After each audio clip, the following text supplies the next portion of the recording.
Now, thousands of people have marched through central London today, calling on the government to do more to tackle the cost of living. The Trades Union Congress demanded a better deal for people struggling to cope. The government has said it's providing a package of measures to help with rising costs. Here's our political correspondent, Nick Eardley. From the weekly shop to the price of filling up the car, all of us have seen the cost of living going up.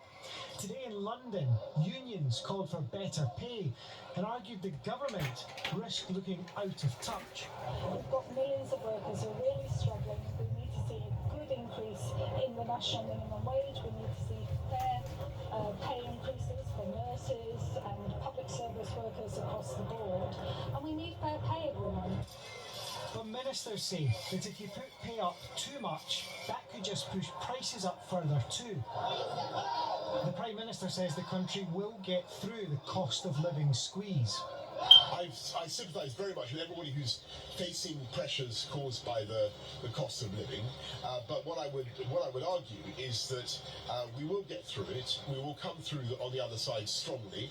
Don't forget we've got virtually record low unemployment, lowest for many years, lowest youth unemployment for a long time. The cost of living is perhaps the biggest challenge facing the government, one that will be key for millions of voters. Ministers have already announced support packages, discounts for bills in the autumn, and more help for those who need it the most. Ministers are also looking at ways to keep household costs down without necessarily spending more taxpayer cash. Things like cutting red tape or persuading supermarkets to keep their costs down. But pay is going to be a key debate. With costs going up so much, many think their pay should too. The Treasury, though, thinks that any pay rises need to be restrained, or inflation might get even worse. It was increases in pay that was on the mind of marchers. We've been on the front line.